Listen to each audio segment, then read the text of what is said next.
大家好啊，我係 Johnson 啊，今日咧同大家睇一盤生意啊，喺加拿大好特別嘅，但係好多人想去但係又未必有機會揾到嘅，咁個叫做 self storage。咁喺香港裏邊咧，好似迷你倉嘅概念，但係佢係加大嘅版本，因為佢管理嘅人係需要少嘅，同時間咧租金穩定，咁所以咧佢哋喺銀行嘅角度咧一盤好嘅生意，又因為正好嘅生意咧就好難得，我哋可以咧有啲機會可以食成個機構去買嘅。咁我哋今次透過呢個機會，想同大家分享下喺呢個生意裏邊咧，裏邊有一啲巧妙嘅嘢，或者係點樣去值得去投資嘅嘢。咁我哋身後咧，佢通常有兩種嘅，一種咧就外表似平時啲貨櫃鐵盒啦，裝出去嘅嘢；咁有一種咧就係室內嘅。咁如果室內嘅時候咧，我哋都會見到一層嘅，同埋有時我哋外邊有時見到係兩層、三層。咁我哋今次去睇啊，就係一個大嘅outside，裏邊咧又有外邊嘅鐵盒，又有裏邊咧一層一層嘅鐵盒裏邊做噶啦，而裏邊嘅 business model 咧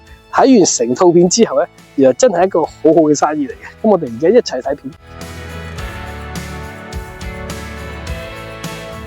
因為我哋今次咧見咗好多唔同嘅倉嘅時候，而呢一個地方就會正係講緊咧有10%以上嘅 cap rate，10% 以上，即係假設100萬買翻嚟，係有10萬蚊嘅每一年嘅收入咧喺嗰度，成個咁大嘅，係講緊100幾個倉裏邊咧，只要係2個員工咧就管到噶啦，因為佢回報率高，同埋貸款銀行角度咧安全嘅時候咧，佢貸款比率特別高。咁我哋而家去睇睇出邊咧呢啲倉先，咁我哋出邊嘅倉咧。咁就打開嗰對門，就會見到咧，我哋入到去嘅時候咧，嗰個 size 而家咁樣係講緊可以擺2個 bedroom 嘅嘢落去噶啦，同埋用呢種門咧上下開嘅時候咧，佢個密度咧，佢唔同平時嗰啲由下邊拉上去，因為拉上去嘅時候咧，側邊啲細空區咧，可能有小動物去整到嘅，而今次呢啲係全部一起入到嚟嘅時候咧，下邊個石凳上咗上嚟，所以入到去嘅溫度咧。佢係下邊排風嘅時候特別舒服，再加埋咧佢用淺色嘅嘢，令到咧佢啲吸熱咧係慢，就比其他人嚟慢嘅。咁所以咧入到去嘅時候擺嘅嘢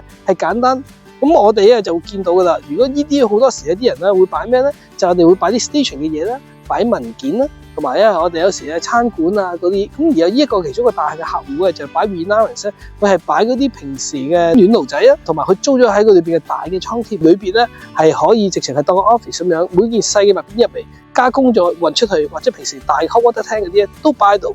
咁我哋會再去翻去室內嗰邊咧，再睇睇呢個室內咧就會好處咧就係個溫度咧係調節到，同埋咧就係我哋入到去嘅時候咧，呢個 owner 就因為我哋平時咧唔係用人去管佢嘅，咁所以見到咧佢好多時咧要用嘅時候咧個地方先開燈，咁佢哋咧好處咧就係令到裏邊咧溫度可以控制啦，同埋保溫嘅地方咧同埋濕度咧都會好噶啦。咁我哋今日睇完呢一個之後咧，其實會睇埋去第二個地方。佢呢個長期戰略策略咧就係第一可以嚟收嘅現金流啦，第二外邊嗰啲鐵盒咧基本上嘅第時可以變翻 building 又得，或者用翻鐵盒個囊啊攞翻出去賣啊，即係爛銅爛鐵咁賣嘅話，都係一個價值嚟噶啦。咁我哋咧呢啲叫做一次性嘅嚟嘅 portable 嘅鐵盒啦，咁但係裏邊咧已經改裝晒嘅，令到裏邊嘅通風系統、排濕度嘅系統咧都會係用好簡單去整好。你會見到有啲閘口嘅拉上拉落嗰啲咧。可能會有老鼠入去嘅，咁而家呢啲係唔會有小動物咧去影響到咬爛咗嗰啲貨品嘅嘢添，再加埋佢上邊咧用咗太陽能板慳電，咁所以咧成盤生意係一個好容易打理嘅。